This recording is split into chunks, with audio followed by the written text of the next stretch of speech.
It's the next level. Hmm? Ah! Oh. You couldn't find any matches? Dry ones? I didn't ask around, but I couldn't find any. It's gonna be dark soon. Gotta get a signal fire started so they can find us. What are you, a Boy Scout?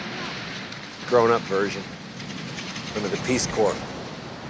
They still have that? Just happy somebody your age actually knows what it is.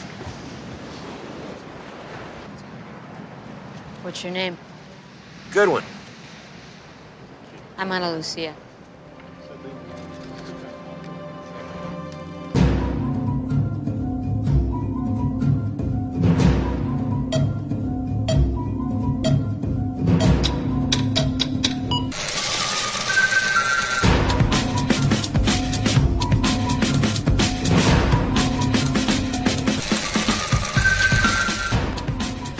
Welcome, friends, into another episode of We Have to Go Back, Lost Revisited, from the Next Level Podcast Network. I am Ben Beck. And from the Podcastica Network, I am Kristen Howell. Yay! Yay! Woo! So much I'm excitement. My own hype team. Yes, so today we are going further into season 2. Not 7. Not 7. Further into season 2, with season 2, episode 7, The Other 48 Days. And on top of that, we are also going to be discussing, a little bit later on in the podcast, the season finale of Manifest in what hopefully will not be our final edition of the Manifest Minutes. It will be for a while.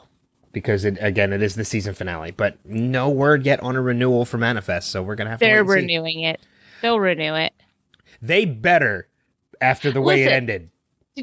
So I saw an article the other day, and I did send it to you, that said that there were other shows that were not confirmed for season renewal. And one of them was This Is Us, which is arguably the biggest show on that network. So if it was Manifest was lumped together with This Is Us and Brooklyn Nine-Nine, I think Manifest is safe. Yeah, I hope so. I'm looking forward to seeing it come back. But we'll talk about Manifest later. We got another show. We got another show to talk about this week because it's the Our flagship show. Yeah, exactly. It's the show we talk about every week. As you mentioned, Lost season 2, episode 7, The Other 48 Days. Just to give you a quick heads up as to the format of the podcast, this is a spoiler-full podcast, so we will be talking about things that happen both in the past and the future of the series. But other than that, we're going to be bringing you our top points from the episode, top 5 points from the episode. This is going to be another one that's kind of, I don't know, because I don't have as nearly as many notes for this episode as I have in the past, but that's not to say it's not a good episode.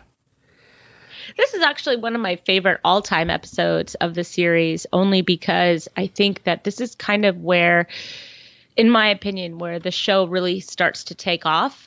We get an entirely different perspective from the same plane crash, but different people. And it introduces a lot of really wonderful characters. Mr. Echo is one of my top 5 characters of the whole series. So it was a lot of fun to get more of him. So I really, really love this episode, and I love every episode from here on out of this particular season. I just think that season 2 is where they really start to hit their stride, and it's very exciting. Yeah. And as you mentioned, this is the story told from another perspective. So, I mean, the title of the episode is called The Other 48 Days, but it really also could have been called Meanwhile. Ooh, because I like that. That's what this is basically what it was. Like when everything was happening to the people that we know or that we've come to know already. Meanwhile, this is what was happening to everybody else. So that actually goes right into my very first point, if you don't mind. No, let's kick it off. My very first point is that there were 0 flashbacks in this episode. That was my first note too. Because this episode is one giant flashback. Well, not only that, but it's, and I agree with you completely, because that actually was one of my notes as well.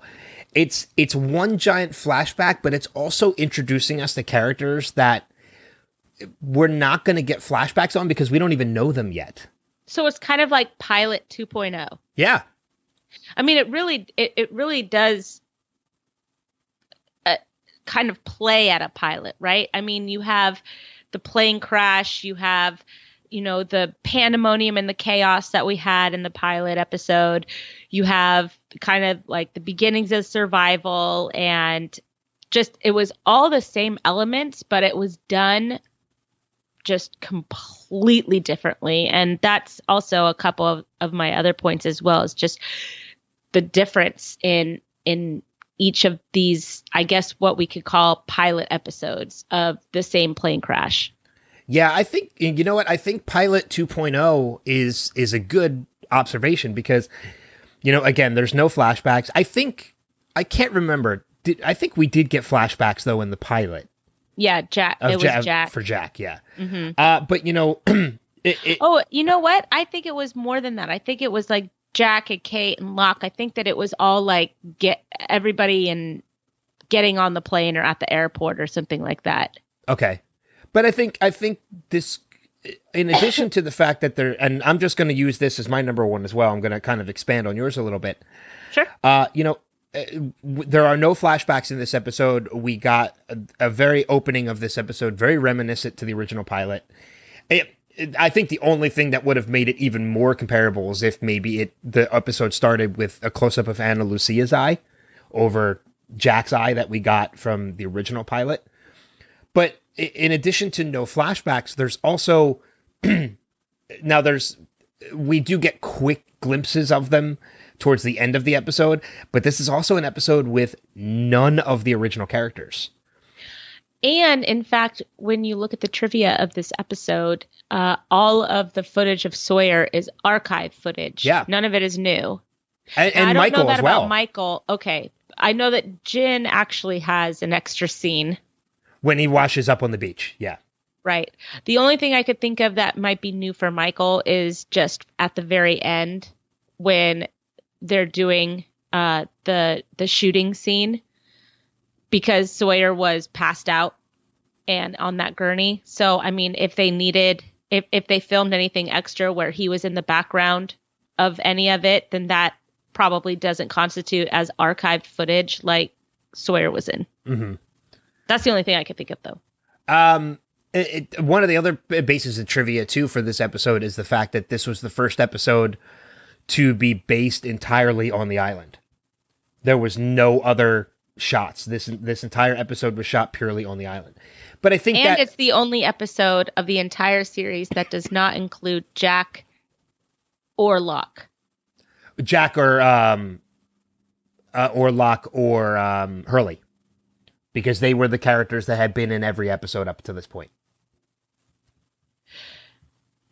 I guess, though, I think what my point is that while Hurley isn't in a lot of episodes along the way, I think Jack or Locke is always in every single episode except for this.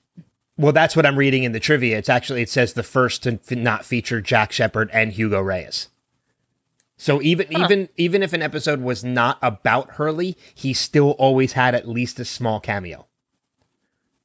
Like talking to Rose or insulting Sawyer about his glasses. He's been in every episode up until this point. It's because you need a good dose of Hurley in every episode. You do. And really, there was no lightness in this episode. No, it's a very heavy episode start to finish. It really is. That's interesting. There's not one light moment. Yeah, because even thinking back, like there's nothing in this. There's always at least one moment of an episode that makes me at least chuckle or smile, and there really is none of that in this episode. That's interesting. It's a very heavy episode. So, yeah. So again, just tacking on to your number one as well. Just it feels very reminiscent. I think calling this Pilot 2.0 is a great way of describing this episode. No flashbacks, no original cast members. The whole opening of the plane landing in the ocean. It's not as grand as it was in the pilot. Like, there's no turbines spinning, there's no people getting sucked into turbines. It's all people just being rescued out of the water. But it's still, which is just as traumatic. oh yeah, absolutely. So, but it makes me also wonder too, is, we see the tail end splash into the water, and as people are coming to the shore, the tail end is still way out in the water. So it also makes me wonder if there are some people that just never made it out of the tail and made it to the beach because they couldn't get out before it sank. Ugh, that's dark. Well, the whole episode is dark, so might as well roll with it. Might as well steer into the skid. Exactly. Steer into the storm. Darkness, my old friend. What's your second point for the episode? Well, that kind of, your point about that just kind of leads right into my next point. And it's just kind of this theme of no, because I just kept writing the word no and then another word next to it. So I have no real leader, no supplies, no rest, no camaraderie, no water, no luggage, no manifest, no plane. Nothing to help them like the front of the plane had. The front of the plane had the plane itself on the beach. And from that, they were able to use the seats. They were able to use parts of the plane. They found the manifest at some point.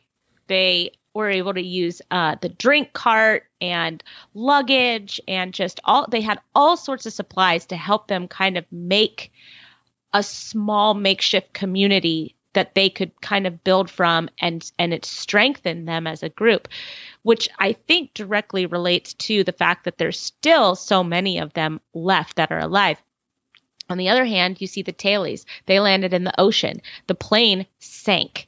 They had what they had on their backs, and that is it. They didn't even have anything to make a fire. They didn't have any water. They didn't have medical supplies.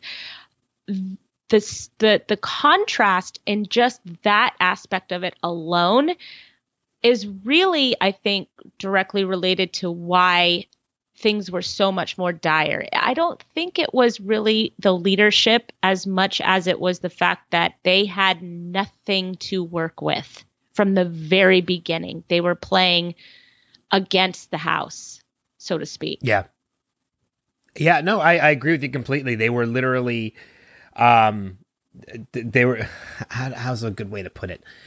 You said working against the house, and I was going to come up with another gambling scenario, and I really can't. But yeah, you're absolutely right. There was a lot to comparison to the others, to the Losties and Tailies. To the Losties is that you're right. They have absolutely nothing to work with. It does kind of lead me, though, into my second and third points. So if you don't mind, I'm going to go back to back. Go for it. On this one. Care. And the first one is very quick, but working, with what these people had to work with. There actually was one moment in this episode that made me smile a little bit. And that is the fact that there's just something about watching 5 grown men try and catch a chicken. That actually made me chuckle a little bit. Now, I know that the reason why they were chasing it was because they had no food. So obviously they were desperate to catch this chicken so that they could eat it. But there was just something a little chuckly about it. Is it weird that nobody questioned the fact that they found a chicken in a jungle? Maybe I didn't even really think about that until now. I don't think it's weird to question a chicken. Maybe it is. Maybe it is a little weird. Say it again. Say chicken in a jungle, and you tell me if that sounds right. Chicken in a jungle. Nope. Yeah. No, there's something a little off about that. Yeah. You're right. I never really put it together. But yeah, you're absolutely right. There's something a little weird about a chicken in the jungle. So I'm going to... But there's also something a little humorous about watching 5 grown men try and catch that chicken. Yeah. Until it gets to the point where Goodwin just snaps its neck. But, foreshadowing. Oh God. Good point. But so that was my number 2, or my second point. So going into my third is kind of touching on something else a little bit too, and this one's a little bit more detailed, is the fact you mentioned in comparison between the losties and the tailies about what they had and what they didn't. The manifest was something that the front end survivors had and the tail end survivors didn't. It makes you, and then there's a moment come day 7, excuse me, when Ana Lucia finds the list, and it's the list of people that that the others have come in to take. So somehow, I mean, there's one of two ways that this could have happened. There are, obviously we know whoever the spy was, which we know who it is at this point. It was Goodwin. Goodwin was making this list and delivering it to them. Or I think there's also another possibility. And it's the fact that the others already knew who these people were. All Goodwin had to tell them was this was Flight 828. Because as 815. Oh, God, 828's manifest. Sorry. I'm confusing my shows now. You're right. This was Flight 815. That's all the information he had to give the others. Because as we find out later, they have the means to find out and about who was on this plane. So I don't think it necessarily came down to Goodwin making this list of people. Because how do you get away with writing these names down and nobody seeing you do it? Well, Ana Lucia did mention that the list had what everybody was wearing next to their names so that they would know who to pick off and who not to pick off. So while they may have the means to find out about the people because of, because of the flight information that Goodwin could tell them, he did have to say, okay, well, that person is wearing blah, blah, blah, and this person is wearing blah, blah, blah. All right, so maybe it's a combination of both. Maybe it's because, I mean, as we do find out later on in the episode, the reason why these people were on the list was because they were good people. And that is horseshit, by the way. What? They didn't take Bernard, and Bernard is a good people. So, well, Echo is not, which we'll find out later. And Echo, they tried to take Echo. Oh, that's right. They did try and take that Echo. Echo fought back. Correct. Well, here's the thing, though, with Echo, and this is kind of getting a little spoiler territory. I don't think his name on the plane was his own. He wasn't using his name. He was using his brother's. And his brother was a good person. Which leads me even more now to believe that the list, I think how this situation worked out, and I don't think it's ever revealed that it happens this way, is that Goodwin gives them the flight number, they look up the manifest on their own, or they use Ethan's information, because they're kind of both scouts at the same time, to look up information on these people, because otherwise how are they going to know if they're good people or not? And then thinking Echo is his brother, that's why they try and take Echo.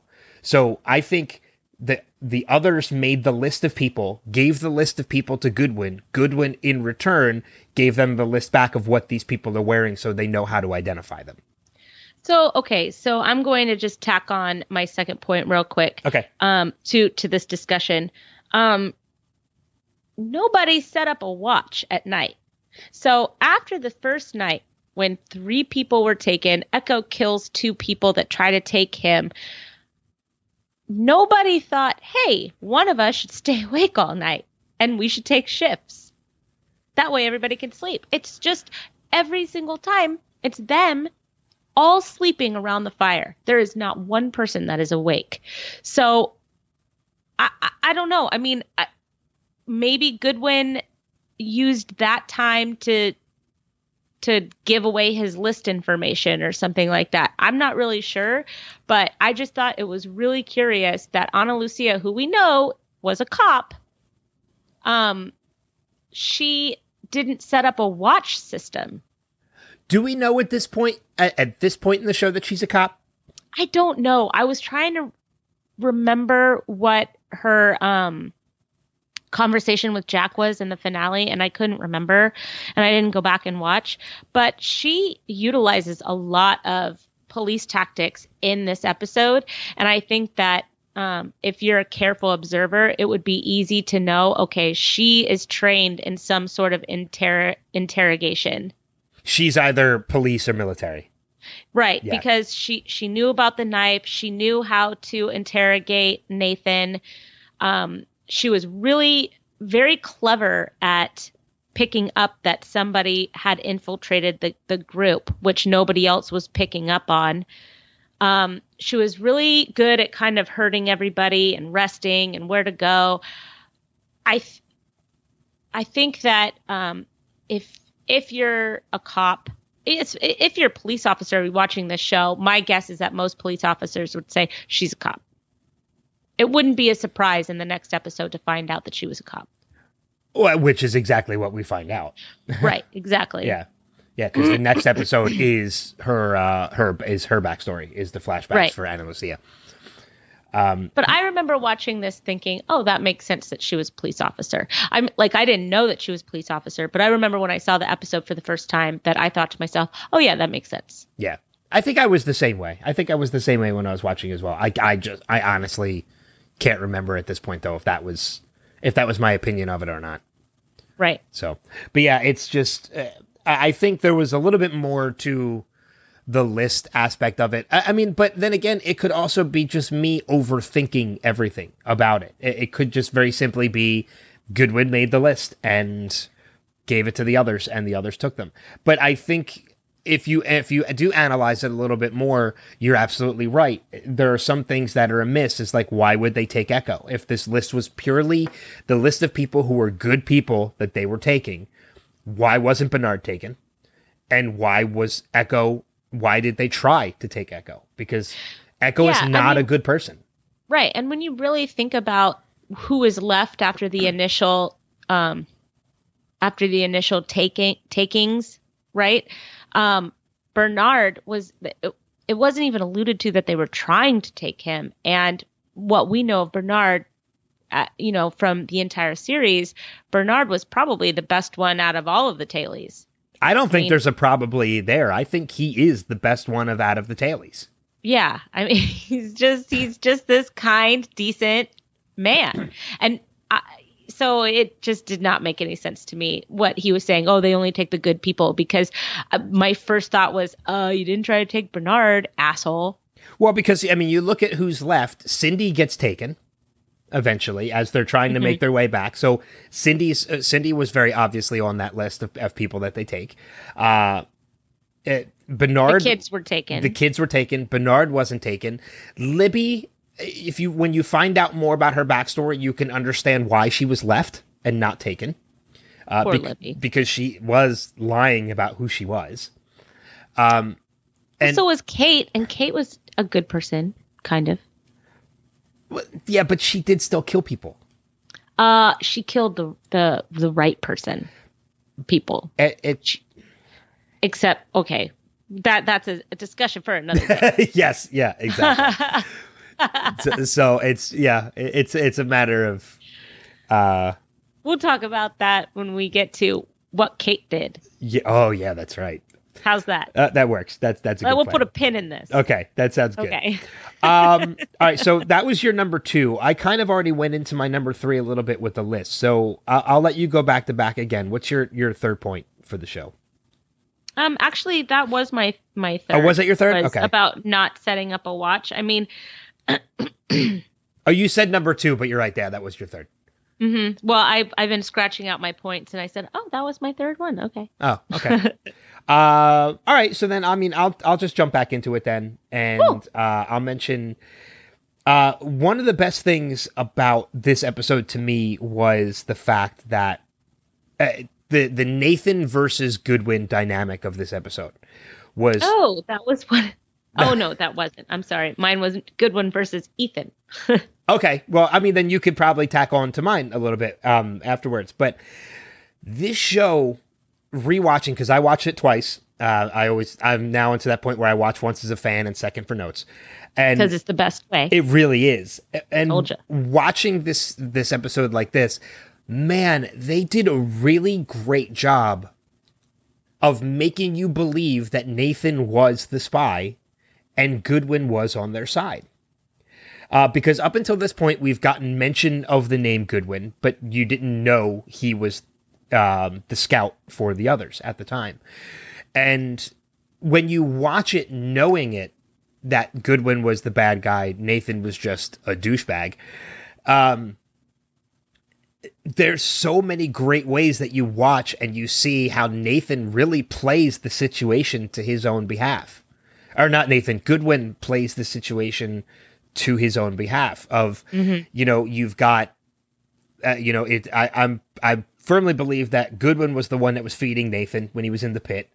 Echo just happened to walk in, who wasn't talking at the time. Ana Lucia accuses him, knowing full well Echo's not going to reply. He just rides right along with it and lets Ana Lucia believe that it was Echo that was feeding him. Echo, Nathan says, we need to stay on the beach. Goodwin says, I agree with him. I'll let Nathan be the one that made that point, and I'll just be somebody that rides the wave. Like, he, as a scout, was brilliant in the way he literally played everyone.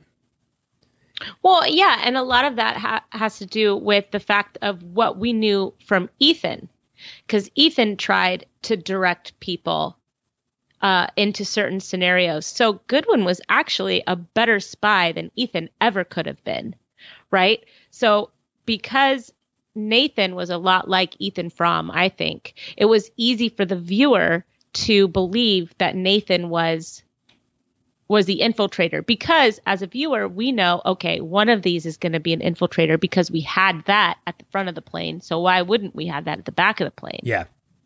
And Goodwin was a very, very well done red herring. Yeah, oh yeah, extremely Or Nathan well done. was the good red herring. I'm sorry. Yeah, but no, I agree with you. He was again, it was one of those situations where Goodwin he saw an opportunity and he just kind of ran with it. Like, here's how I'm just literally going to hide. Nathan's taking the lead. I'm just going to stick behind him. Well, and he became like kind of a confidant for Ana Lucia too. And what I loved is that Ana Lucia was so rough with Nathan, and then she completely changes her tactics with Goodwin, and Goodwin fell for it. Now, because he thought that she was going to be a certain way. Yeah. Do you think her opinion on Goodwin, or she saw clarity on who Goodwin was, do you think she saw that from the start, or do you think it took Nathan's disappearance for her to kind of start second guessing everything? Yeah, I think that it absolutely took her a little bit longer. I don't think that she saw Goodwin as a threat until later in the episode after Nathan died. Absolutely. Or disappeared. Well, we know him as dead because we see Goodwin kill him. But yeah, to everybody else, he's simply he escaped and ran off. So yeah, I think the same thing. I don't think she was smart on Goodwin from the start. I think it took her Nathan's disappearance to kind of start to see things a little bit differently. The scene between Ana Lucia and Goodwin while they were sharing the mango and discussing the knife was really well done. Really well done. One of my, probably my favorite scene of the episode, because of how relaxed Ana Lucia was, how kind she was, how easily she got that knife back from him. And then when she went in for the kill, verbally before they got into the actual kill, right? Yeah. But when she went in for the accusation, she did it perfectly. And he changed on a dime when she found him out.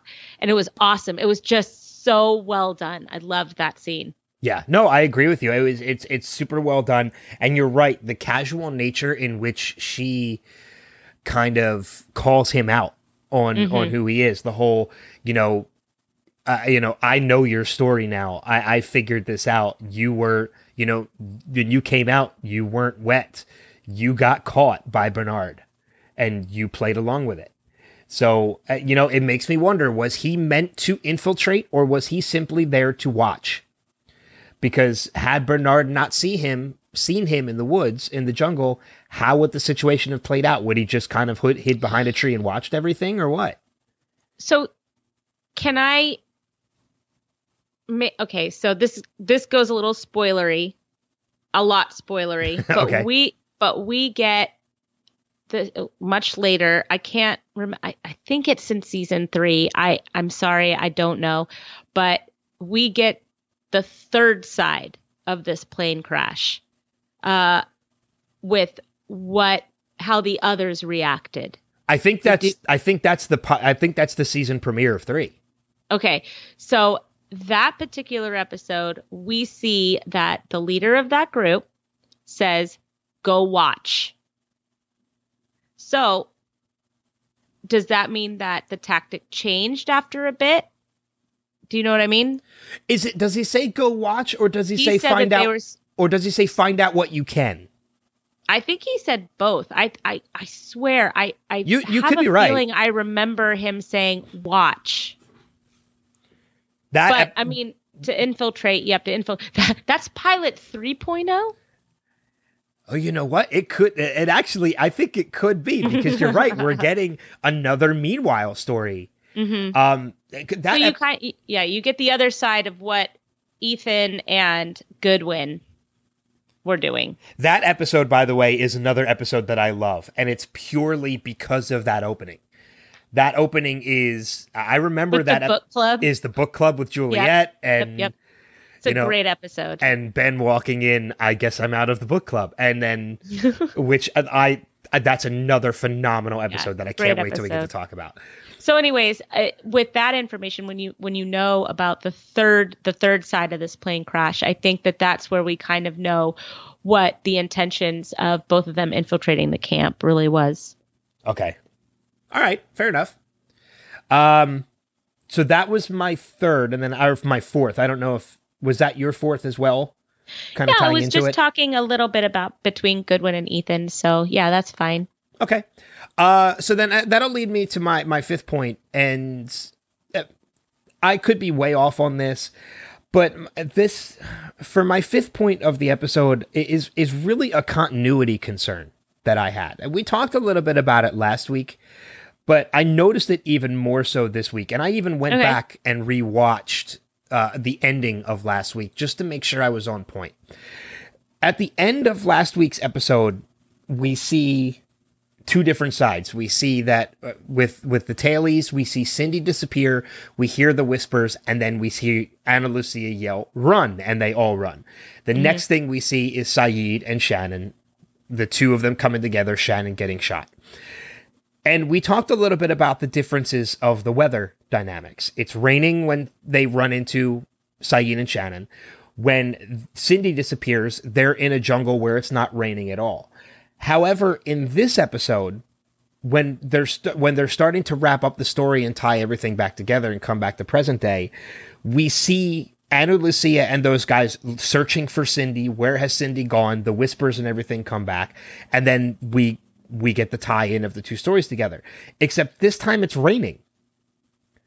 So I don't know if they refilmed it a little bit, because it wasn't raining last week when we got to that point. And you rewatched it? I did. I rewatched it last week to make sure I was right.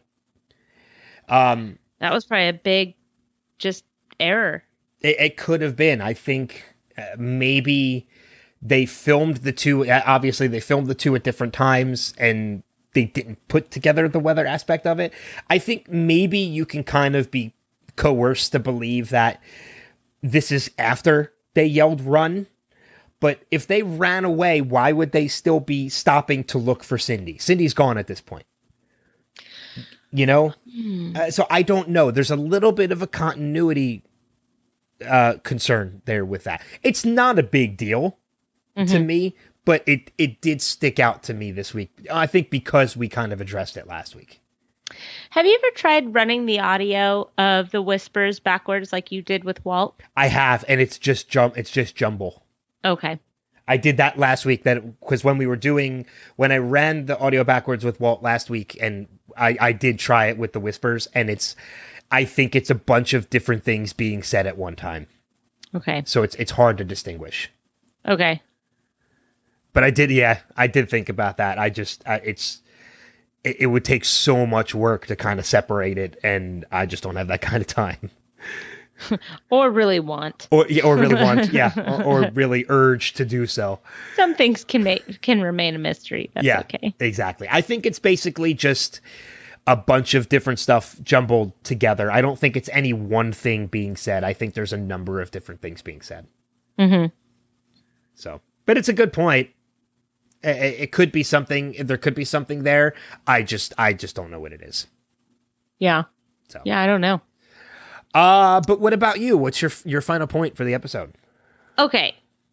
So I'm kind of glad that this was left for last. I was just going to stick it in wherever it felt natural, and I guess this is it. And that is the male versus female leader portrayal in this show. So we see Ana Lucia for the past hour of this episode, and this is the first extended episode that they've done of Lost since it started. It's 5 minutes longer than every other episode thus far. What we see Ana Lucia up against enormous odds. She does not have any of the benefits that Jack had in the pilot episode. They land and I touched on that all earlier with, where they landed, what they had access to, who they had access to. Jack is, the worst. And we've talked about this extensively on the podcast. Jack is not the greatest leader. Jack is not the nicest guy. Jack comes out as an asshole pretty much from the beginning. And yet everybody still looks to him for leadership and respects him immediately as a leader. Ana Lucia, she didn't want the leadership position. People just naturally went to her for some reason. Like when Libby said, hey, Donald's leg is getting worse. And Ana Lucia's like, what do you want me to do about that? Yeah. Why are you telling me this? She was the one that had to make a lot of decisions, and she was shepherding people. And yet she is viewed as unlikable. She's viewed as a bitch. She's viewed as something entirely differently, under more stress and and against greater odds than Jack. Jack doesn't have nearly the amount of trouble that Ana Lucia had in these first 48 days. Now, granted, he went through a lot. They all have. They've all been through traumatic experience after traumatic experience. However, Jack, is, from an audience member standpoint, is held up as a leader who is doing what he has to do. And Ana Lucia is just an irritant. And that's how she's portrayed. That's how she's written. And it bothers me. And it's the first time that I've actually seen it that way when I watched this episode, because I haven't watched this episode in a really long time. And when you see this episode, especially when it's coupled with the next episode, and you see kind of who Ana Lucia is, and that she's going to be villainized for pretty much the rest of her tenure here on the show. It's just really sad that it had to be written this way, and it's been written this way. Kate has been written as an irritant, and Jack has kind of placated to her. Okay, well, you can come along. Okay, well, I'm not going to give you the dynamite because I'm the man and I have to carry the dynamite. So I'm not really sure why it's written that way. Maybe it's just because it was written over 10 years ago. I'm not sure. But Jack really is worse than Ana Lucia. And it's a shame that it was written that way, because I really think that their leadership styles are kind of the same. It's just that one had enormous benefits over the other in this traumatic incident. What do you think about that? No, I agree with you. It's one of those points. You're right. We've kind of talked about this a little bit already in the past, and kind of to explore it a little bit more. When we first met Ana Lucia in the last episode, we kind of come across. She comes across as somebody who's kind of villainous, and it's more of a situation where she doesn't have the respect that Jack has had before in the past. We said how Echo just kind of goes and does his own thing. Bernard seems, backs Michael before he backs Ana Lucia. We've kind of made those points before, but this episode really does shine a light on the fact of the point that you made, and I completely 110% agree with you. They have had Ana Lucia has had a much more traumatic experience than Jack, because of the fact that you hit the nail on the head. They have nothing. They arrived with nothing but the clothes that they swam to shore on. And, Jack has had the opportunity of having medical supplies from the plane. They've had food that there's more people, so there's more people to do more things. The only people that they've lost were people that, were like Boone and one or two other people that were killed by Ethan. So out of a core group, Ana Lucia's group has lost so much more, already having so much less. Mm-hmm. So Jack was kind of the person who kind of stepped into the leadership role, and Ana Lucia was the person that kind of had it unwillingly thrust upon her. So I agree with you completely. I think their leadership qualities are very similar, but it comes across differently because their scenarios and their situations are so much different. The only thing to me that these two scenarios have in common is the fact that they are survivors of a plane crash. Mm-hmm. That's really it. Let me ask you, how do you think their stories would have been different had Jack been a tailie and Ana Lucia been a lostie? That's a good question. If Ana Lucia was a lostie, I'm not necessarily going to say I think she would have stepped up to the leadership role that Jack did. Mm-hmm. I agree with you. I don't think she would have been a leader. I think she would have definitely been a big member of that support system, but I don't think she would have. I think she would have came across more as a sheriff than a mayor, if that makes sense. Oh, absolutely. Where Jack is kind of the mayor and she kind of. But the question is, if Jack was a tailie, who would have stepped up in that leadership role with the Losties? I think there's a good possibility. I could put it on one of two people. I don't think it would have been Locke, to be completely honest. No, Locke was going through his own stuff in the first couple of days. The guy could walk for the first time. Yeah. But if it wasn't Jack, I could have seen it becoming either Saeed or Kate. Which was the initial direction of the show. Which we actually have some feedback this week that kind of touches on that. Because I think if nothing else, not just because of the fact that was the initial idea of the show, but when you look at the characters and their dynamics and their backgrounds, Kate is somebody who wanted desperately for nobody to find out who she was. And what better way to do that than to take the leadership role so you can kind of misdirect everybody? When you can control the narrative. Exactly. So I agree. I think if Jack wasn't the leader of if Jack was a tailie, I think Kate most likely would have been the one to step up into that role. And Ana Lucia probably would have been kind of like her enforcer. Would have been the Kate. Yes, she would have been the Kate to Kate. Now, looking at the situation the other way, if Jack was a tailie,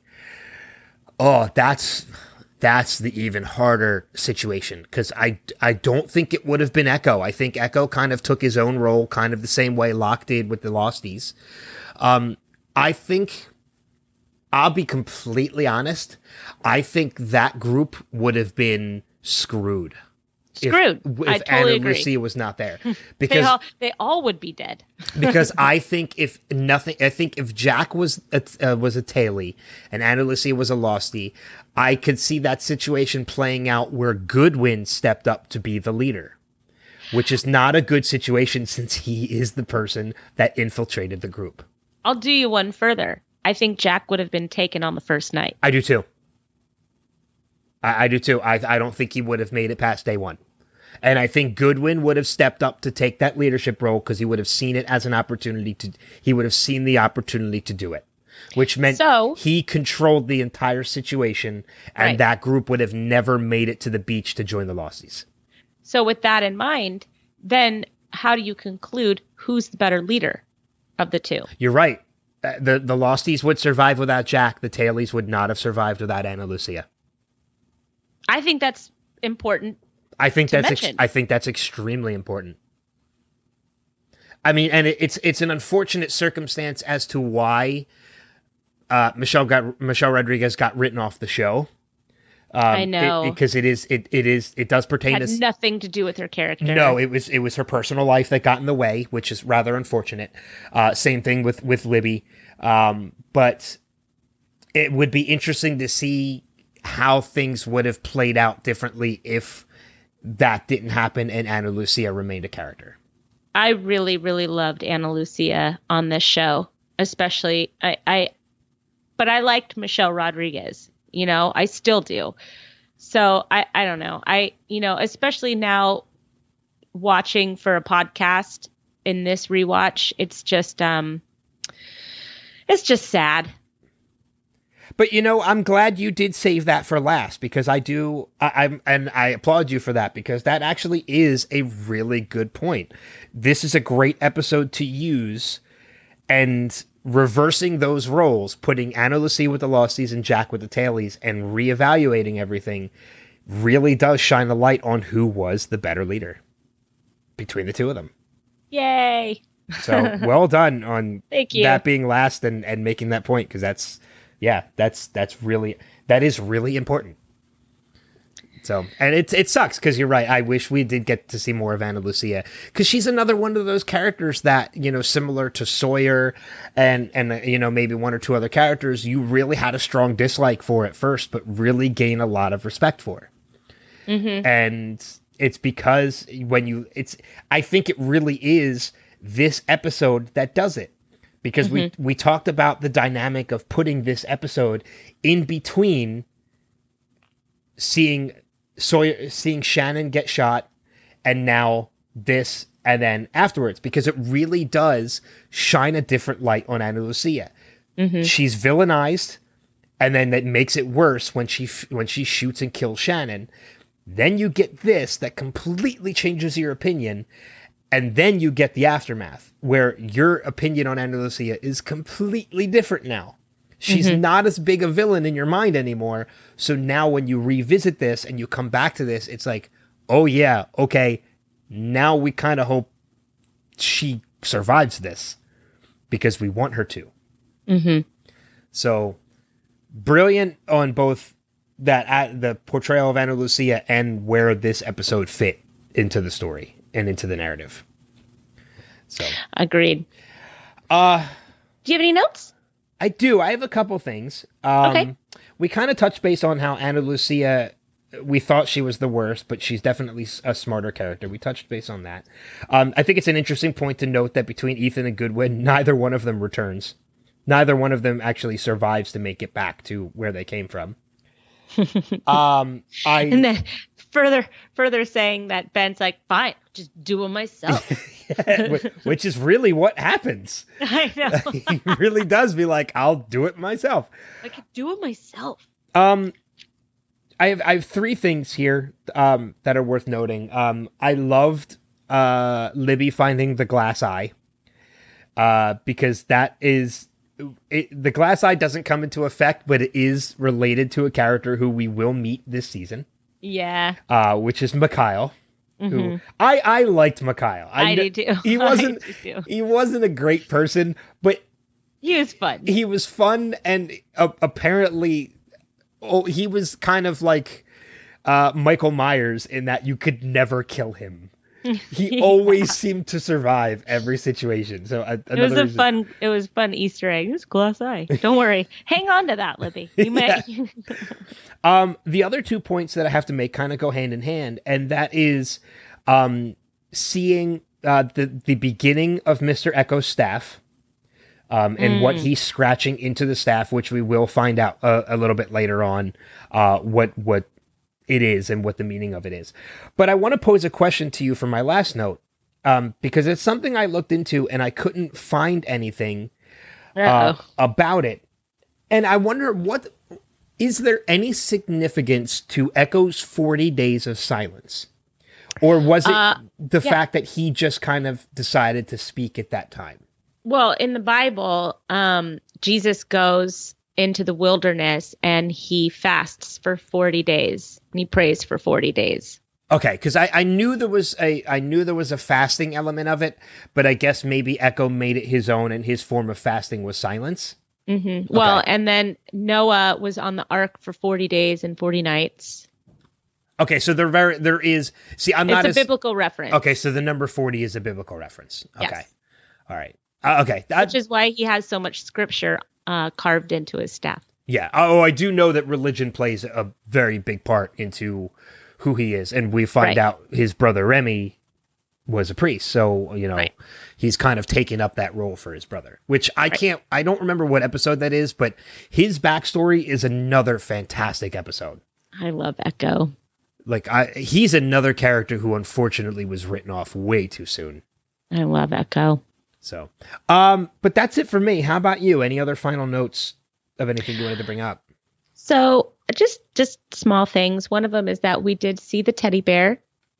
Yes, we did. So it proves that the kids are still alive because we saw the teddy bear a couple episodes ago when Echo and Jin were hiding in the jungle as the others tiptoed by.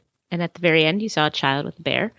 I also noticed that at the very beginning of the episode, Echo was pulling people out of the water. He was saving their lives. And when Ana Lucia saw that he was doing that, she went to go help. So she wasn't really leading at that point, which further emphasizes that she probably would have been a better support role for leadership had she been in the other camp, because she's good in a crisis, which also leads me to when she went to go save Bernard, Goodwin was like, let's go get him down. Let's get him down. And Ana Lucia was very calm, very methodical. She showed that she was good under pressure and she knew how to calm down a victim who was going through his own shock at that point. And she saved him in that scenario, which I thought was really great. She also showed that she's trained in life-saving techniques because she saved Emma with CPR.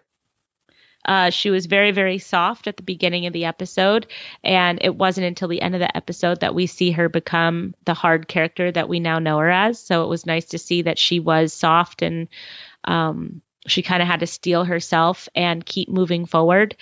And I just loved I thought that the scene between her and Echo at the end of 40 days without crying versus 40 days without speaking was just really lovely. Yeah, I did too. I thought that was a really great scene between the two characters. To see, to see this character who has been trying so desperately, even though she didn't want this role of leader, she kind of took it on unwillingly and has been trying to be strong for this group.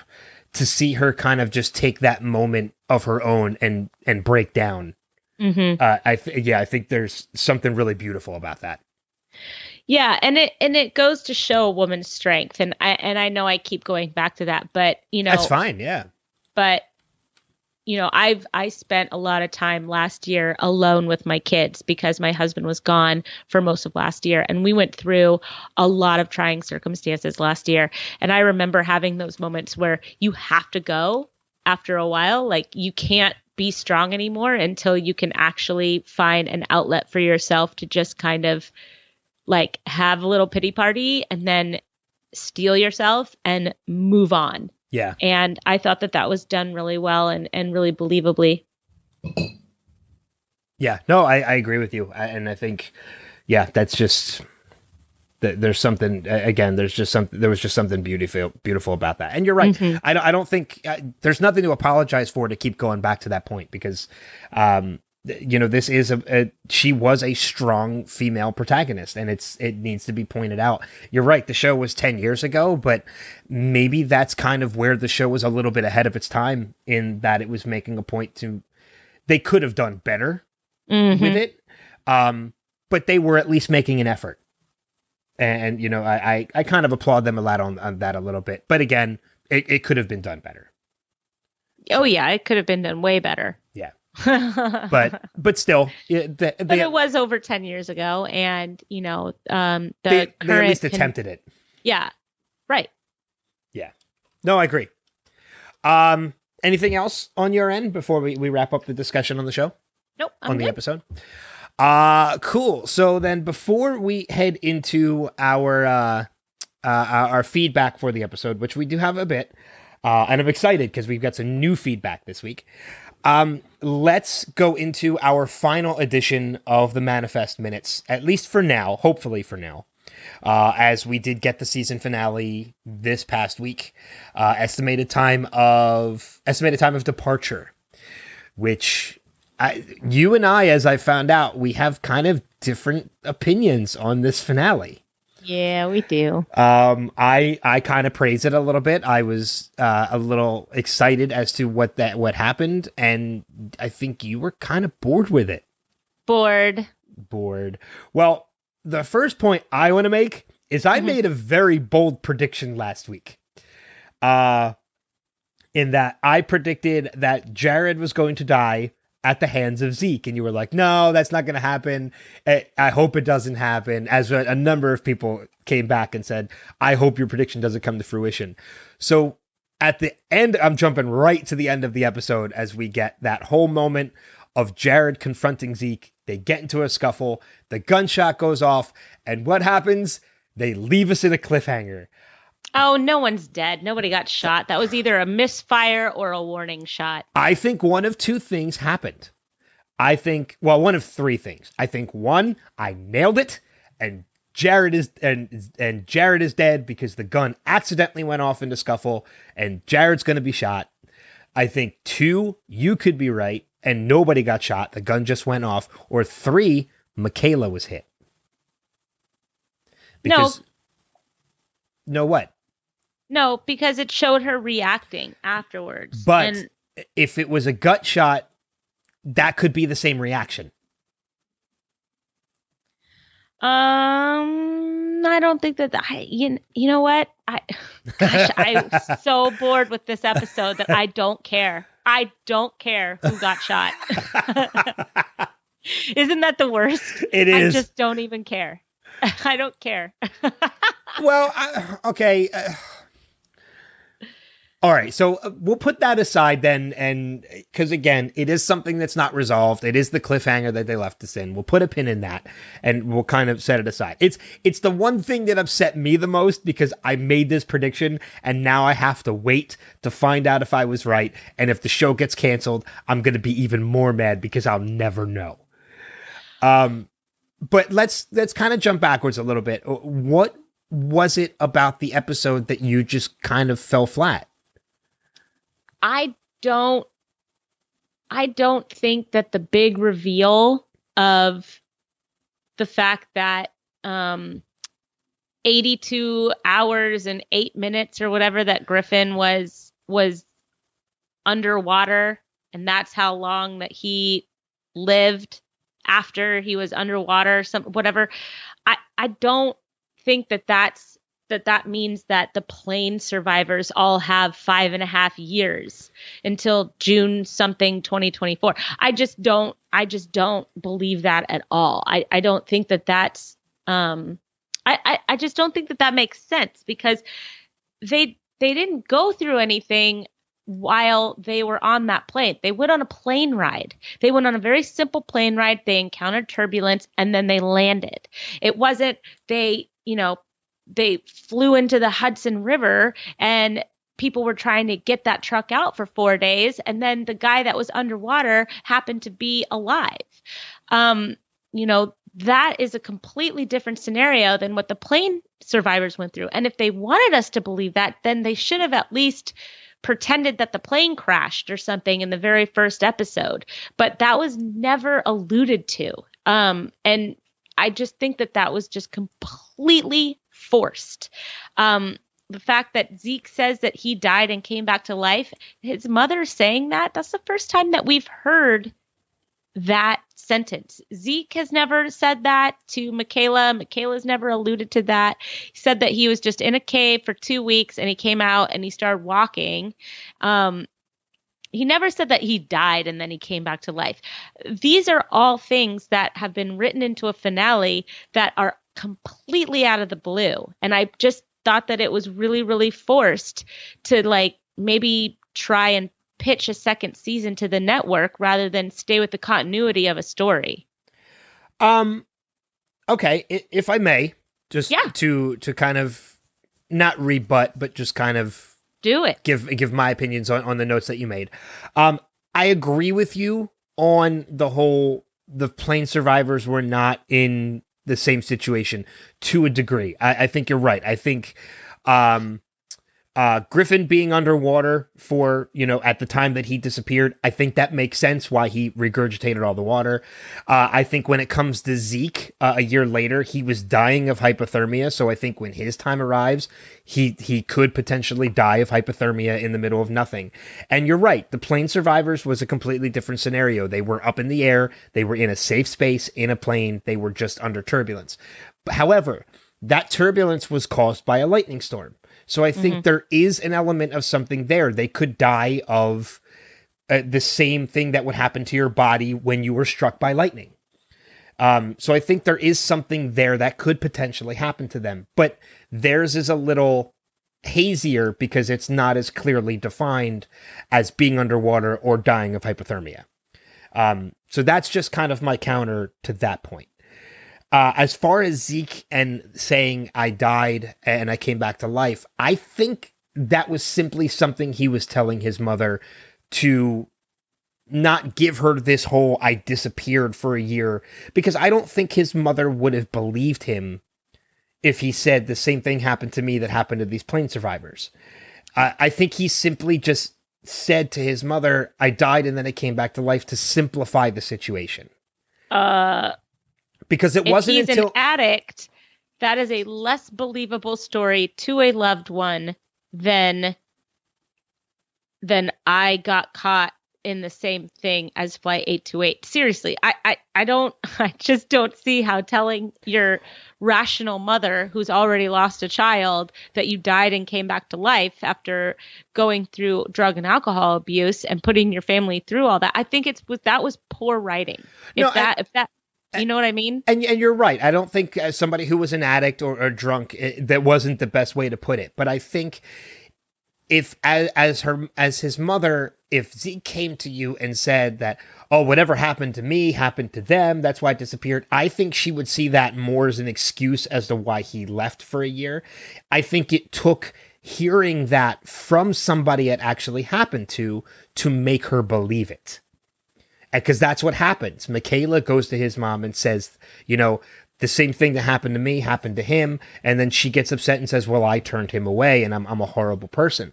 I think if it came from Zeke out of context of the fact that he knew Michaela and everything, she would have never believed him. So I think that's why he simplified the situation in saying that. Might not have been the best way to do it, but I think that's why he did it, because he knew his mother would have never believed him. I think that you're right. I think that's exactly as it was written. That's exactly how we're supposed to take it. I'm just saying it's not believable to me. Even in a story such as this one, I think that we still need to be respected as audience members. I just don't think that this was written well as a finale. Having Grace be pregnant is ridiculous. Oh God, that I will admit that annoyed me too. And the moment that Ben started getting all happy, I instantly in my mind, I'm like, oh dude, it's not yours. Don't get happy. Like, yeah, it's not yours. But I mean, that was ridiculous. I was loving the mythology part of everything, and Olive and Ben are both, working together. And, I even loved the fact that, Sanvi is just so obtuse that she can't see that this psychologist that just quote unquote keeps showing up now just says, hey, here's a card and blah, blah, blah. Like, the government is after you. The government's been after you. Like, and you're just you don't know who this doctor is. You don't know who this person is. And you're just going to go call a psychologist and you're not even going to talk to anybody about it. And she's just like, I don't know. They changed your character really, really quickly. Like, she was a lot smarter at the beginning of this episode, at the beginning of this season. And I don't know if they just don't know what to do with her. I don't know if maybe they like changed the direction of how they wanted her character to go mid-season or something like that. But this is such a weird change. I mean, shutting Ben out and not talking to him about this kind of stuff, that's really strange. And then you see that the therapist is the Major. And I thought that was a really cool reveal, but also a little predictable. Like, the minute that she said she was going to go talk to somebody, I said, it's going to be the Major. And it was. Oh, see, so, I didn't see that because I had kind of, the moment that it was revealed that Zeke's mother was not the Major, I kind of had written the Major off for the remainder of the episode. So it kind of was a little bit of a surprise to me to find out she was the therapist. Oh, okay. Yeah, I had a feeling it was going to be the Major. Like, the minute he said, oh, I talked to somebody, because what better way to get intel on everybody than to act as a psychologist for one of the survivors and infiltrate that way. Yeah. No, you're right. That does make a lot of sense. So. But I hope it gets a second season, and I hope that they get maybe a couple new writers. Maybe they really think out the second season. Maybe they were flying by the seat of their pants a little bit. I don't know, but there was a disconnect in the last few episodes for me. I just hope that the show sticks around because I love the characters. I like the story a lot. I just want to see it go somewhere that isn't going to be too campy. Understandable. My final point on it, everything too, is as far as your point with Sanvi and the character, I think you're right. I think it's a weird change that they've been making to her character. I think it's partly in because there's something very dynamic about a broken character. And I think at this point, there really was none. So for some reason, they decided to make Sanvi's character the broken character. You don't think that Michaela was the broken character? I think she was, but I don't think she is as broken anymore. And I think that's why they decided to kind of change the tone a little bit and make Sanvi the more broken character. Because I think Michaela's really come into her own with everything. She's taken a responsibility to the callings. She's been following them, making sure things get done. She's kind of taken in stride, or not taken in stride, but more kind of taken a step back and taken a look at the situation with her and Jared. And in many ways, that's kind of made Jared a negative character because, I think for a little while we wanted Jared's character went down the toilet. Yeah, especially these past couple weeks. But, she's the one that's kind of taken a step back and said, you know what? I can't deal with this right now. I made a mistake. I have to concentrate on what's more important. And that's what's going on with these callings and protecting my family. I think she's become a much stronger character. I don't think she's nearly as broken as she was when the series started. So I think that might have been why they made the shift to make Sanvi the broken character. I think you're right. No. I just don't think it's playing out the way they expected it to. Yeah. Yeah. I mean, I do hope for a second season. I will watch it. I love the premise of the show. I love the puzzle aspect of the show. I just, there's something missing. I don't know what it is, but there's something missing. And maybe they just need a new batch of writers. Maybe that's all it is. Hey, man, Walking Dead did it in season 2. They completely changed out their writers, and the show got even more successful. So maybe Walking Dead just did it again, and I think that the show's better than it's been in a while. Yeah. since season 7. So maybe that's what they need. Maybe they just not necessarily replace the whole team, but maybe they just need one or two new voices in that writer's room. Yeah. So, but I was excited. I was very pleased with the finale. I know. I'm sorry to be a wet blanket. No, I really am. But it was. That's one of the reasons why I love doing this podcasting with you, is because I like when we have, it's great that we share a lot of the same opinions, but every once in a while when we have those different ones, it's fun to talk about them. Mm-hmm. So, because we're not going to fight about it. Right. No, it's ridiculous to fight over something like this. Yeah, exactly. To fight over Manifest and the Manifest finale is stupid. It means that we don't really have a friendship. Yeah, pretty much. Yeah. Any final notes on Manifest then, other than just hoping it gets a second season, or? Let's see. I hope that we see the captain next season. See him return? Yeah, I do. Because if it is true that they're doing some kind of clock on the time, if he were to go forward in time again, does that mean that he shows up dead? Or, you know what I mean? Like, what does that mean for the captain? Yeah, I don't know, and I'm not trying to wrap my head around that yet. I need to wait to find out exactly what we're going to need to know. Or does he get the 5.5 years plus whatever time elapses before we see them again?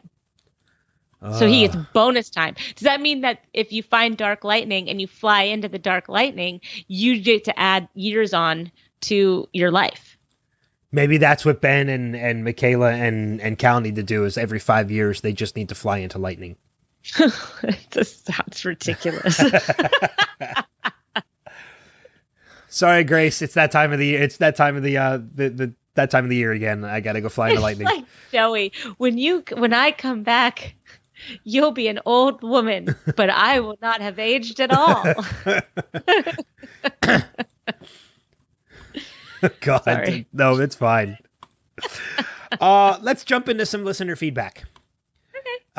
As usual, what do you want to do first? Do you want to do the emails or do you want to do our voicemails? Let's do some emails. Let's do some emails. All right. Well, we did get 2 this time, which is great. I love the fact that we're starting to expand that now, and more people are starting to send in feedback. Yay! So why don't you lead things off with our first email? Okay, this first email is going to be from Jason Taboada. I hope I said that right. Apologies if not. Yeah, I'm sorry. Hi, Ben and Kristen. This is Jason in San Jose. I'm really enjoying the Lost Revisited podcast. I've commented a few times on the Facebook page, but haven't really had the time to send in feedback for the podcast. I'm a huge Lost fan, and this is about my 7th rewatch of the series. Being a fan of the Lord of the Rings films in the early 2000s, I heard that Dominic Monaghan was going to be on a new TV show, and I was hooked from day one when the pilot episode aired. FYI, Locke is my favorite character on the show, and my favorite episode is The Constant, not counting season premieres or finales. Anyway, I felt compelled to write in about Ben's observation about the others versus the natives of the island in the review of Abandoned. The others include both the residents of the barracks and those that dwell at the temple. Throughout the years, the composition of the others have changed from the followers of Richard Alpert to the followers of Ben Linus, as well as Doggin. Did I say that right? I think that's right, yeah. Okay. So Cindy and the kids, Zach and Emma, were indeed taken by the others. They were sent to the temple instead of the barracks. In season 3, Cindy and the kids show up at the Hydra station for Juliet's trial. I hope this helps to clear any confusion. Thanks, buddy. That's awesome. Yeah, Thank you for that. That really cleared it up, because that was something that we talked about last week that kind of... it's been so long since I've watched the show, so it's a good thing and a bad thing, right? Yeah. So thank you. Exactly. On to the other 48 days. I love this episode. Getting to see how the Tailies survived the crash and created a society different from the Losties was quite cool. On YouTube, someone made a really cool supercut of the Oceanic 815 crash using the pilot and the other 48 days. Oh, I want to see that. I do too. I also really enjoyed the Nathan and Goodwin dynamics. Who's the other? Speaking of, the actor who plays Goodwin has been on the new season of True Detective. Oh. Anyway, great episode. Love the drum beat montage at the end. Keep up the good work, and I hope to write in again soon. Until then, this has been Jason in San Jose. Namaste. That's a great way to wrap up the email, too. I hope I got the inflection right there, right? I think you did. Until then, Namaste. You know what it makes me think of, too? The way you read it, it makes me think of the end of Zombieland. Oh, cool. Until then, this has been, this is Columbus, Ohio. This is Columbus, and I can't remember the rest of it. I screwed it up already, but it does. The way you read it made me think of the end of Zombieland. Cool. I would like to see this YouTube video. Yeah, Jason, we should post it on our page. I think so. Jason, if you can, when you listen to this, do us a favor and message us the link to that. We're going to post it on the Facebook page for everybody else to see as well. And watch it. Yes, but thanks. Thanks for the email. That was great, and thank you for clearing up the whole thing with Cindy and the kids being taken by the others. Interesting point of seeing them show up at Juliet's trial, because I don't think that's anything I've ever noticed before. So I'm gonna have to keep an eye on that when we get to that. Mm-hmm. And I've only seen the first, I think, 2 episodes of True Detective of season 3, so I'll be looking for Goodwin. Yeah, I think he plays one of the lawyers in the present day, because it's just like the first season of True Detective where you go from like present day to back to like you skip over time throughout the whole season. I don't know if you've ever seen True Detective. I have not. Oh, the first season is fantastic. It's one of the best things I've ever seen. That's what I heard. I heard the first season is really good and the second season not so much. Yeah, but this season 3 is really good. It's just that we watched The Punisher like the minute it dropped on Netflix, and so we abandoned True Detective, and we didn't want to watch like heavy with heavy because True Detective's so heavy and Punisher is so heavy. So we chose, we always choose comedy over that. So we need to get back to True Detective. And unfortunately, you mentioned Punisher, yet another casualty of TV show cancellation. Stupid Netflix. I know. Yeah, it does turn out it's more Netflix's fault than Disney's. But anyway, I digress. We do have another email, and this one comes from Tim Oliver, and Tim wrote a very lengthy email, but he did give us permission to kind of trim it down a little bit for reading it. So this email comes from Tim. He says, "Hey there, Ben and Kristen. I've just started listening to the podcast and ran through the first 4 or 5 episodes back to back. It inspired me to go back and watch Lost again, which I haven't done in many years. Hearing you two talk about it reminds me how much I love the show and also what a different time it was in television. Mm-hmm. My girlfriend recently watched Lost for the first time and binged the whole thing. I was so frustrated because it clearly didn't have anywhere near the same impact for her as it did for me, and I think the difference in time invested was a big reason why." I agree with that statement completely. It's the having to wait week to week between episodes was a huge part of that series and what made it so great. Mm-hmm. Which is why I like the fact that we do one episode a week, and we kind of wait to watch them every week, too. Mm-hmm. His first big point, you've talked in the first few episodes about suspending your disbelief. I usually never have a problem with this in movies, in TV, though in Lost, I have one thing I can't get over. On a flight from Australia to LA, how was there only one Australian on the plane? What, Australians don't fly? How did we not make a bigger deal about this at the time? How did Oceanic run their domestic routes? I mean, I know we have a tendency to get a little America-centric in this country, but yikes, I'm not sure if they're saying all Australians died in the crash would make it better or worse. I think what they're saying, just to stop you real quick, is that once you go to Australia, you don't want to go back to America. If you're Australian, you're like, nah, I'm good. That would be my point, because I've always wanted to go there, and my biggest fear is that I'm never going to want to come home. That'll be me with New Zealand. I'll never leave New Zealand. Yeah. Till they kick me out for being a bad guest.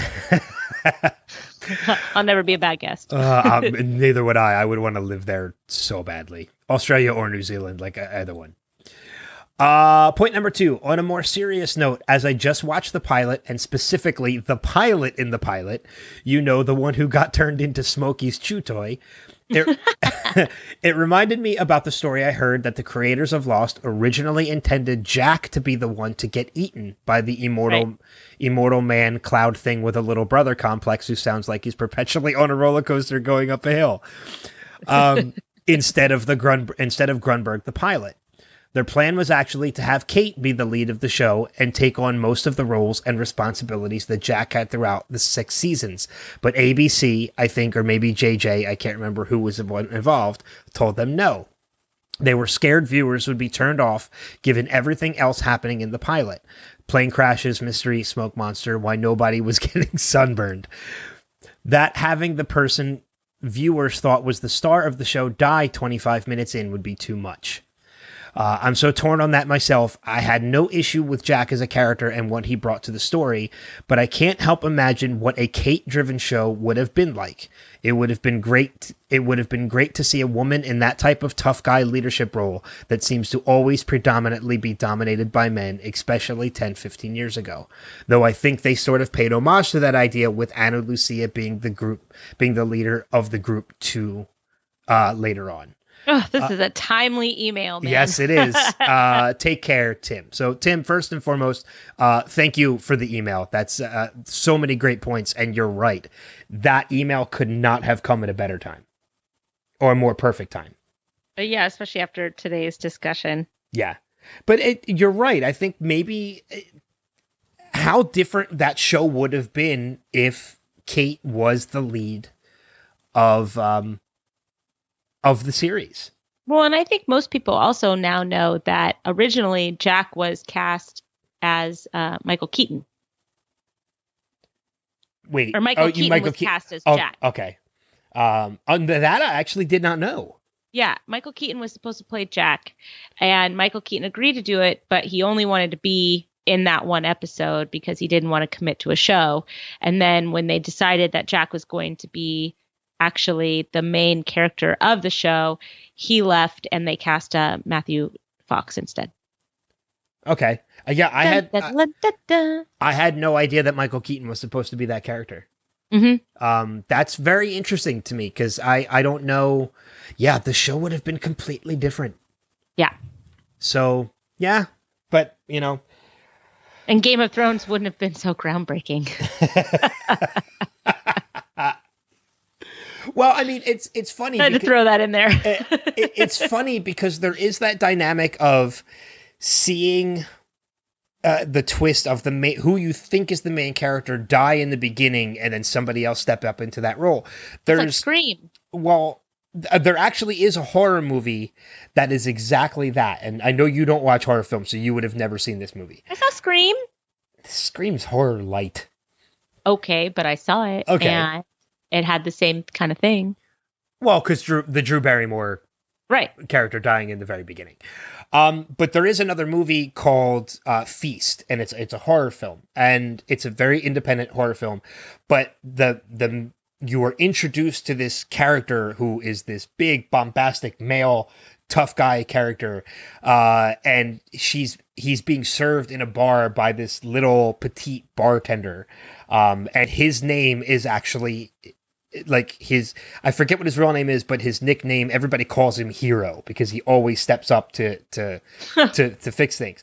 So you're led to believe that this guy is going to be your protagonist. He is going to be the guy to get everything through. But then when all hell breaks loose in this bar, he's the first person to die. That's awesome. And the bartender is the one who ends up being the hero of the entire movie. That's awesome. So maybe that's where Feast got the idea, but I think Feast I think Feast actually came before Lost, so I'm not sure. But it's a cool dynamic to play with, and I think it would have been very interesting. Nothing against, Jack, but or Matthew Fox, but I think it would have been a really cool dynamic to see them play with it. Well, and Jack is the worst. So. That too. So, but yeah, you gotta say it. Jack is the worst. He is the worst. But thank you, Tim, and thank you, Jason, for your emails. Yeah, thanks. Let's shift into voicemails for the episode. As usual, our buddy Steve Brown has left us voicemails for both Manifest and Lost. So we'll go ahead and play them now, starting first with his voicemail for Lost and the other 48 days. Hello, Kristen and Ben. It's Steve, and I forgot how good this episode was, so I've got a lot of notes, but I'm gonna try to keep them quick. By the way, from last week's episode you talking about, I barely remember the natives or the people from the temple, so I couldn't answer that question. I thought it was interesting the kind of callback to Ana Lucia doing proper CPR on the beach, because remember Boone was doing it wrong, or as Jack told them.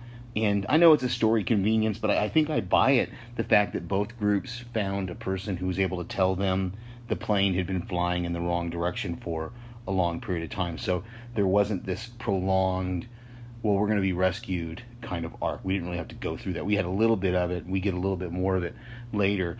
But the both groups finding somebody who told them that was interesting. And the 40 days that Echo goes without speaking, of course, is a kind of a biblical reference, probably to the 40 days and 40 nights of the flood, and other times of fasting are 40 days long. And we kind of see the softer side of Anna in this. And then one thing amazed me, it's only been a week since Boone died, because if the radio transmission was on day 41, and this is now day 48, when Shannon gets shot, that means it's only a week between when Boone dies and Shannon dies. So I thought that was kind of interesting, and just can't wait to hear what you guys said. Talk to you later. I did not put that together, that it had only been a week. Nope, neither did I. It seemed like longer. But it's true, because they said there is a point in the episode where Sun says, or not this episode, but in another episode, where Sun says to Kate, when she lost her wedding ring, she said, "It's been 4 days." Yeah, I guess we just kind of, I think watching the episodes, we just kind of lose track of what the actual timeline is. So Boone and Shannon die only a week or so apart? I guess so. That's insane. They were, yeah. I mean, it just goes to show they were kind of doomed characters from the start. Wow. So, but yeah.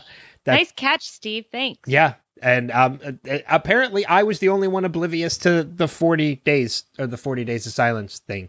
But well, Steve and I are Christians, and we're pretty up with our Bible. So yeah, I'm not as much. I mean, if you're not, you're going to miss that, you know. I mean, I had that feeling it was some kind of religious implication, but I wasn't too familiar what it was. And then that's why I brought it up, and Steve kind of solidified it. So yeah.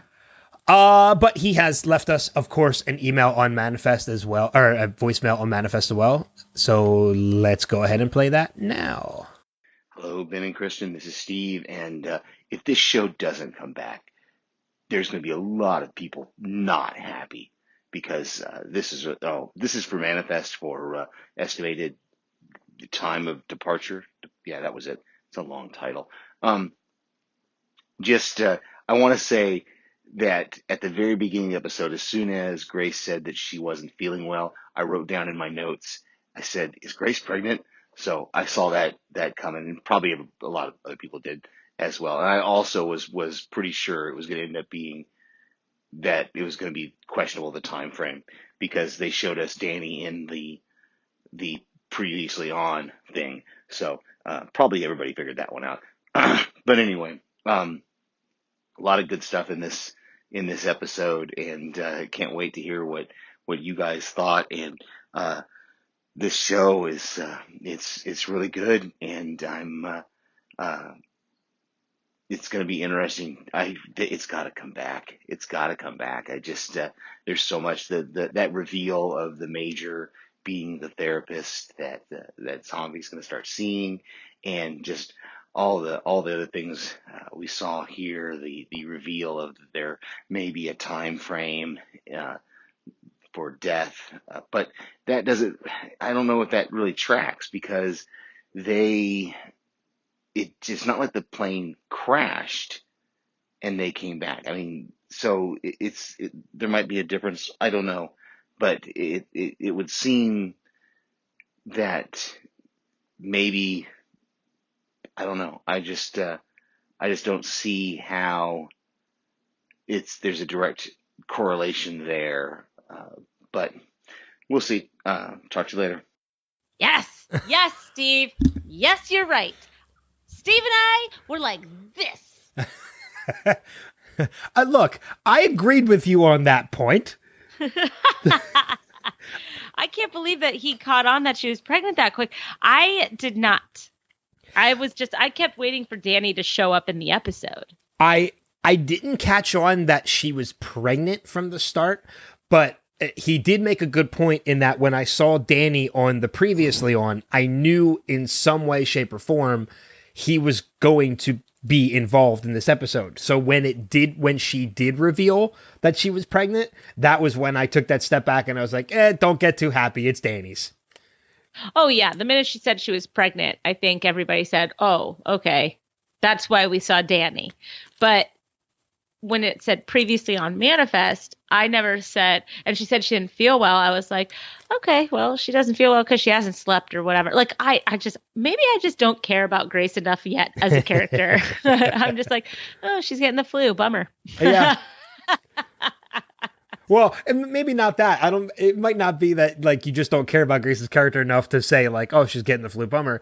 It could be like, oh, she's getting the flu. Oh, well, there's a lot more other important things going on right now than you getting the flu. Right. Like, yeah. the fact that your great. son... Way to make it about yourself. I don't feel good.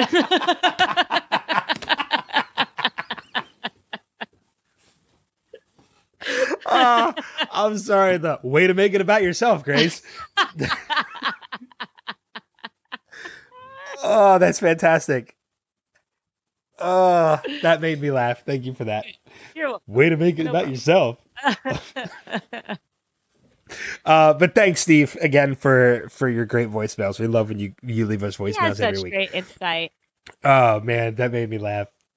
My eyes are tearing up right now. That was funny. Only because it's not just funny because of what you said. It's the fact that I can picture you watching the episode saying it, which makes it so much funnier. Way to make it about yourself, Grace. As I'm taking notes. Exactly. Oh, God, that was great. But yeah, thank you to everybody who left us feedback this week. We highly...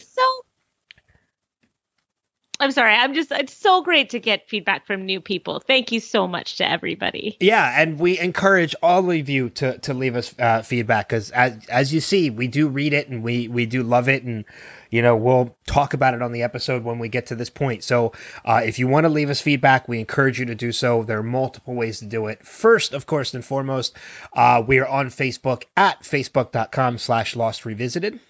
We're on Instagram at Lost Revisited Pod, and I swear I'll get some more posts up there. I promise. I'm so bad. I'm so sorry. That's all right. It's there, and people can still follow us on it.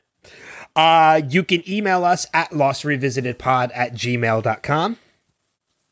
And if you'd like to leave a message, you can record yourself and send it to our email address, or you could send it on Facebook Messenger. Yes. Yeah. Either way, we'll get to them. And, as we mentioned, we love them. We love, especially when they come from new people, which is always great. Yeah. Last but not least, we encourage you to follow all this, not just this podcast, but all of the other great programs on both the Next Level Podcast Network and the Podcastica Podcast Network, including Kristen's House Podcastica Podcast, which is always great every week. Thank you very much. Yeah. Yeah. As far as Next Level goes, we're working on, there's going to be there's already 12 podcasts on the network, including this one. There's going to be, I think, at least 2 or 3 more in the next couple months. Cool. One of them being one that just kind of came out of nowhere from a missing letter in a comment that you left on a post. You were asking me about the TV show Man with a Plan, and you forgot the L, and it came out as Man with a Pan. I got excited and said, "Ooh, is this a new cooking competition show I haven't heard of before?" And you were like, "No, I meant Man with a Plan." And it kind of turned into an idea for a food and beverage based podcast, which is going to be launching relatively, I hope, within like the next month. It'll be fun. Yeah, and which I know I'm definitely going to have you on from time to time to talk about some different stuff and some of our other friends, but I'm already reaching out to some nutritionists and restaurant owners and chefs and to kind of fill the programming. So it's going to be fun. It's going to be fun. I think that's a really fun idea. Very fun. So, anything on your end from different podcasts that you want to make mention of, or? No. All right. No, what am I listening to right now? I'm listening to a friend of ours, Derek O'Neill. He has a Defenders podcast where they're covering the Punisher, and it's pretty good. I really like it. I also know that Panels to Pixels on Next Level is covering the Punisher. Yes. So if you love that Punisher vibe, catch them both. And a huge... The one that I'm listening to, the Defenders one, it's 3 Irishmen. That's fun just in itself. Yep. Yep. And Derek is a great guy too, so that's a good podcast to check out. Yes, absolutely. A huge shout out not just to Steve Brown, who's part of the Panels to Pixels podcast, but our friend Mark Kirkman, who is on that podcast as well. He did a big shout out this week on their page to not just the Lost podcast that you and I do, but to Strange Indeed and a couple of other podcast networks too. So he is the best. Yeah, so big thanks to Mark for the shout out this week on that. I want to recommend one other podcast that's actually not on either one of the two networks. Cool. And it's one that I've really been enjoying. There's only 2 episodes of it so far, but they've both been fantastic. Ron Burgundy has a podcast now. Oh, yeah, I heard about that. And it is fantastic. Just take the character that you know from Anchorman and put him into the relatively new world of podcasting. And there are moments that make me laugh out loud, especially when every once in a while he'll go, "Let's take a call," which you can't do in podcasts because it's not a live medium. And it's to hear his producer come in and say, "No, I've told you, like, we can't do that." Like it's hysterical. If you're a fan of Anchorman and Will Ferrell, check it out. It's a lot of fun. Cool. Yeah. I've heard about that. And it's easy to get caught up on too, because again, there's only 2 episodes of it out so far.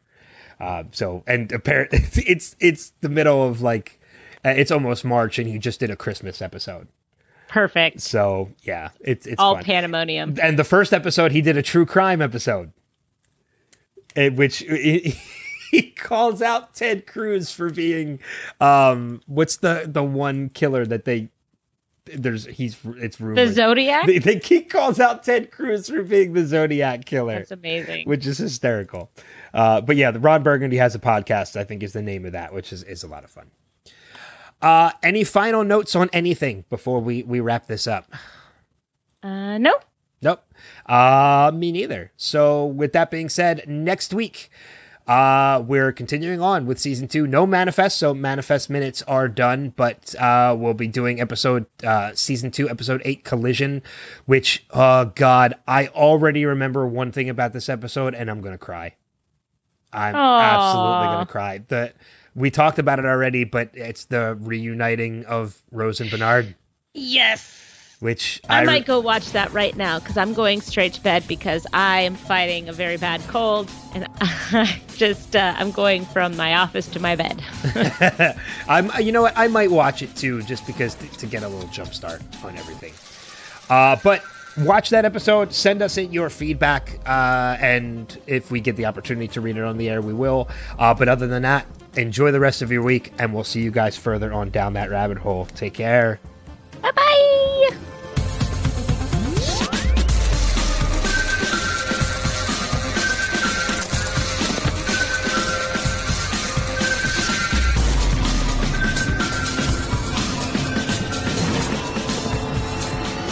have to go back, Kate.